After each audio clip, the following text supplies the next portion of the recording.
Pemirsa, Gubernur Bali Iwayan Koster menghadiri Pesamuan Agung Kertasemaya Terah Dalam Provinsi Bali. Kegiatan tersebut bertujuan mengevaluasi operasional organisasi selama setahun sekaligus memperingati HUT Kertasemaya yang saat ini sudah berusia 9 tahun.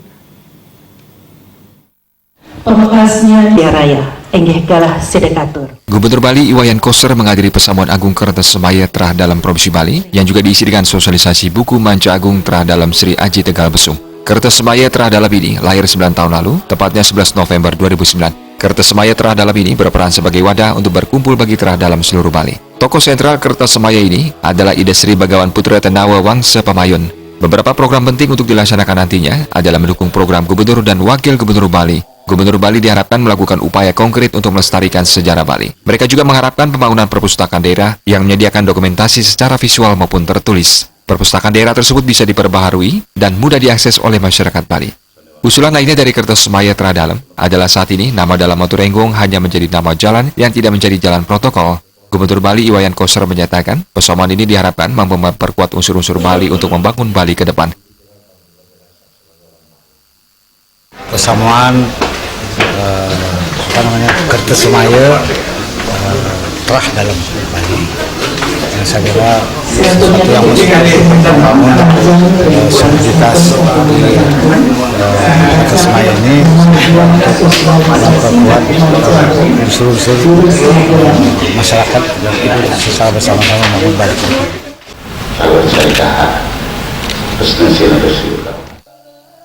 Pesamuan Agung Kertasemaya Terah Dalam dan sosialisasi buku Manca Agung Terah Dalam Sri Aji Tegal Besung dihadiri 691 orang dari perwakilan Pemerajaan Terah Dalam Provinsi Bali. Pesamuan Agung ini bertujuan mengevaluasi operasional organisasi selama 1 tahun, sekaligus memperingati Kertasemaya yang saat ini sudah berusia 9 tahun. Pesamuan Agung ini juga sekaligus digelar untuk membahas buku Manca Agung Terah Dalam Sri Aji Tegal Besung.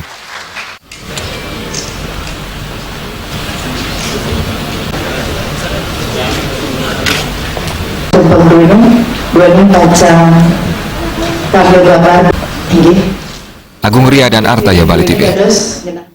Pengukuhan Bendesa Adat Wayan Sukerna dan Perjuru Desa Adat Kelan Kecamatan Kuta masa bakti 2018-2023 dilaksanakan petajuh Majlis Madya Desa Pekraman Badung Gusti Agung Wiatnyana di Wantilan Desa Adat setempat. Kegiatan tersebut dihadiri Bupati Badung Nyoman Giri Praste dan Ketua Fraksi PDI Perjuangan DPRD Badung I Gusti Anom Gumanti serta Wakil Ketua DPC PDI Perjuangan Badung I Bagus Alit Sucipta. Dan Prajuru Desa Adat Kelan masa bakti 2018-2023 dilaksanakan Desa Adat Kelan setelah Bendesa sebelumnya mengundurkan diri. Wayan Sukerna terpilih sebagai Bendesa Desa Adat Kelan masa bakti 2018-2023 secara aklamasi. Seusai dikukuhkan Bendesa Adat Kelan, Wayan Sukerna didampingi Prajuru menjelaskan skala prioritas yang dilakukannya diantaranya adalah memperbaiki desa adat melalui hak-hak yang akan dikembalikan desa adat dan penyelesaian pembangunan pura dalam Desa Adat Kelan yang biayanya bersumber dari hibah dana Bupati Badung. Pihaknya berharap Pemkab Badung melanjutkan kembali berbagai program di Desa Adat Kelan sebagai wujud perhatian yakni pembangunan fisik dan non-fisik. Selain menyatakan kesiapan mensukseskan program Bupati Badung, Wayan Sukerna menyatakan akan memohon kepada Pemkab Badung agar diberikan SK untuk pengelolaan dan penataan Pantai Kelan agar nantinya dapat dinikmati masyarakat untuk rekreasi. Saat ini Pantai Kelan mendesak untuk ditata, khususnya keberadaan bangunan yang mengurangi estetika pantai tersebut. Dalam menunjang aktivitasnya, Desa Adat Kelan sebagai daerah heterogen, desa memerlukan gedung serbaguna, dan lahan untuk gedung tersebut telah disiapkan seluas 23 are. Wayan Sukerna berharap Bupati Badung dapat membantu merealisasikannya. Daerah heterogen sebagai desa adat, kita akan minta satu wantilan serbaguna, di mana kegunaan gedung itu nanti adalah untuk penduduk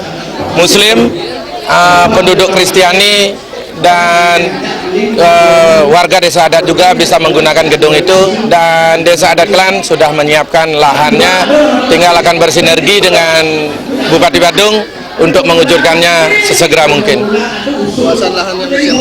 Luasan lahan yang disiapkan sekitar 23 are. Lokasinya sebelah barat lapangan sepak bola Kelan. Bupati Badung Nyoman Giri Praste menyatakan kesiapan mewujudkan gedung serbaguna di Desa Adat Kelan. Bupati juga mengapresiasi setulus-tulusnya Bendesa dan Prajuru Desa dalam melaksanakan tugasnya yang menyangkut adat, agama, Dres Awik Tata Cara yang di dalamnya terdapat Desa Adat melalui Pura Desa Puseh, Dalam, dan Krame. Di samping menjalankan adat yang baik, Desa Adat Kelan telah mampu menunjukkan Bhinneka Tunggal Ika karena komunitas masyarakat di Desa Adat Kelan heterogen, mampu menjalankan konsep berdampingan. Bupati Giri Prasetyo sangat bangga karena hal ini telah sesuai dengan tagline konsep hidup berdampingan, jangan membeda-bedakan. Hal ini merupakan amalan Pancasila Sila kelima, yakni keadilan sosial bagi seluruh rakyat Indonesia yang bermakna semua insan sama dapat dan sama rasa. Itu namanya kebutuhan desa adat bagi Giri Prasetyo SSCGT sangat super jenik kayak itu. Apalagi Kelan ini kan masuk kawasan Kute, baik itu Kedonganan, Kelan, Tuban, Seminyak.